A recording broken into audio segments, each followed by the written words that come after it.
Nah, untuk soal berikutnya ini panjang juga ya, untuk beberapa soal panjang dan termasuk teks yang agak berat.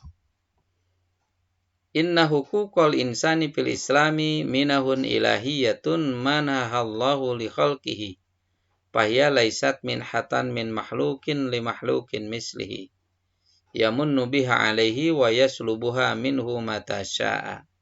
Bal hiya hukukun qarrarahallahu lil insan. Wa hukukul insani fil islami tanba'u minat takrim al-ilahi lil insani bin nususis sarihati. Wa huwa juz'un minat tasawwuril islami wal ubudiyati lillahi ta'ala wa fitratil insani allati fatarahu Allahu 'alaiha.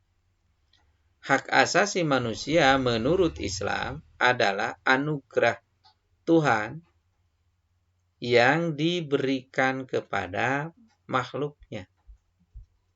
Oleh karena itu, bukan pemberian dari sesama makhluk. Jadi hak asasi manusia menurut Islam itu adalah anugerah dari Tuhan yang diberikan oleh Allah kepada makhluk, bukan pemberian dari sesama makhluk.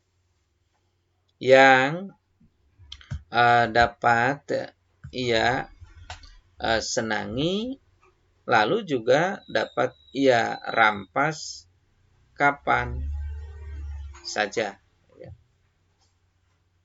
Ya, maksudnya kalau pemberian dari sesama manusia yang dapat disenangi, tapi juga dapat dirampas kapan saja.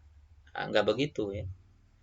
Karena ini adalah anugerah dari Tuhan, diberikan kepada manusia, bukan pemberian dari sesama manusia. Sebab kalau dari sesama manusia, satu saat bisa dinikmati, tapi juga bisa dirampas kapan saja. Bal hiya hukukun qarrarahallahu lil insan. Tapi merupakan hak yang telah ditetapkan oleh Allah. Maka hak asasi manusia menurut Islam itu muncul dari adanya penghargaan Tuhan kepada manusia. Jadi sebagai bentuk pemuliaan Allah terhadap manusia melalui teks-teks yang jelas, baik di Quran maupun di hadis. Maka hal ini, yakni hak asasi ini merupakan bagian dari ajaran Islam, merupakan bagian dari bentuk ibadah kepada Allah, bahkan merupakan fitrah, jadi potensi dasar yang sudah dianugerahkan oleh Allah. Kemudian min isi hukukil insan fil Islam annaha kamilatun wa ghairu qabilatin lil ilghah.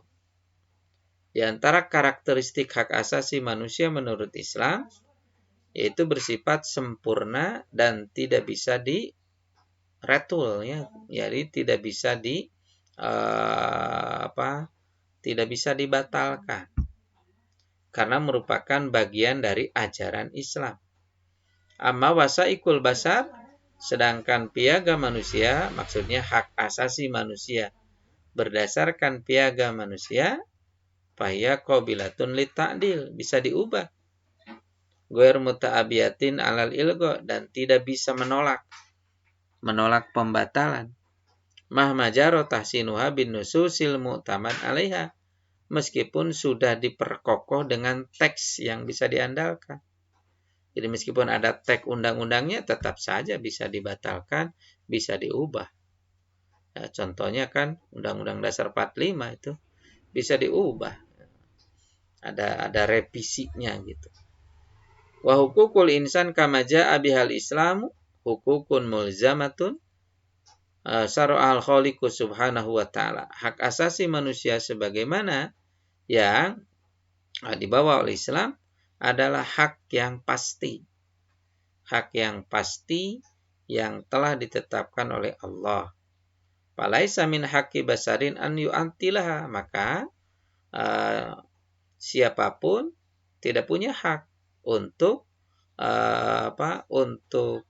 mengabaikannya, untuk menihilkannya, au yata'adda 'alaiha, atau melampauinya, wa yaskutu hasanatahal muhkamah, atau menghilangkan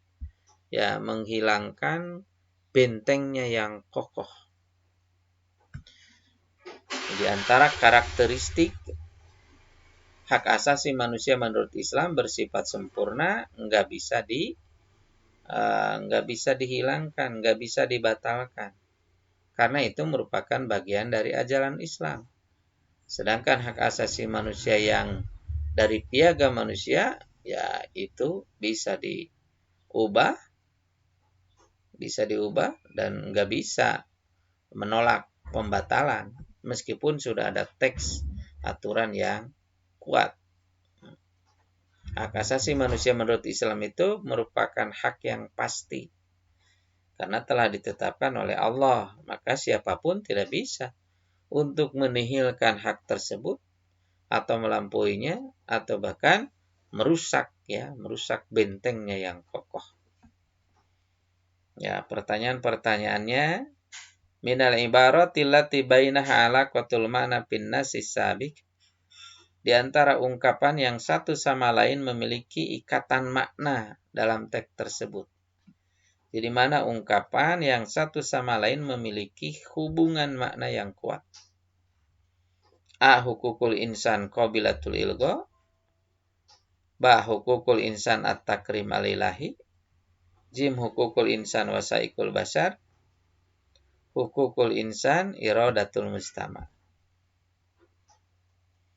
Nomor A. Hak asasi manusia bisa dibatalkan. Ba. Hukukul insan at-takrim alilahi.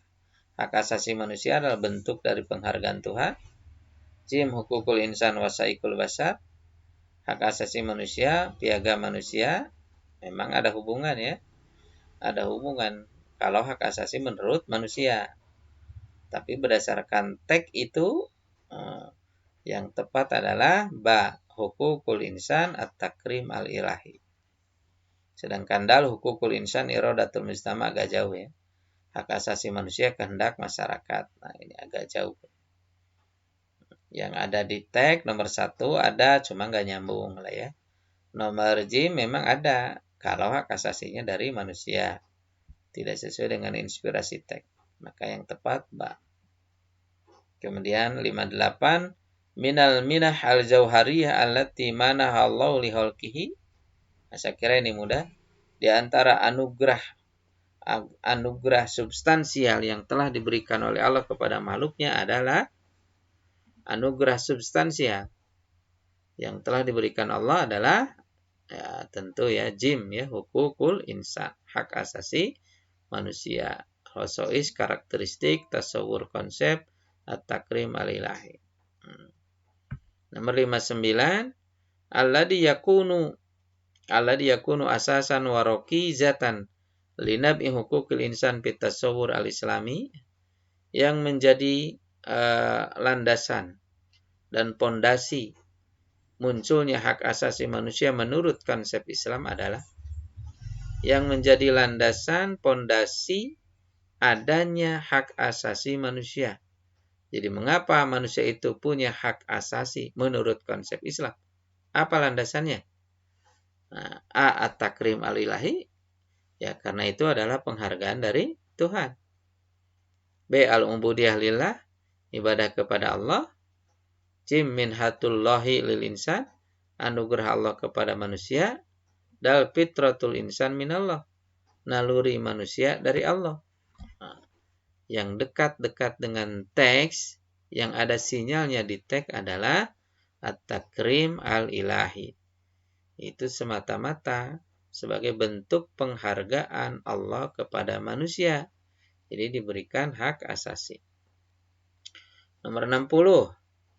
Idza kanat hukukul insan fil Islam juz'an minas syariah al-islamiyah fahiya tusbihu.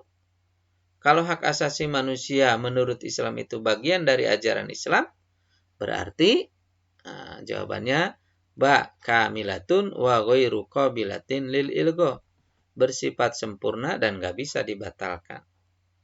Nomor 61, ma min isi hukukil insan fil Islam. Apa di antara karakteristik hak asasi manusia menurut Islam? Di antara karakteristik hak asasi manusia Islam adalah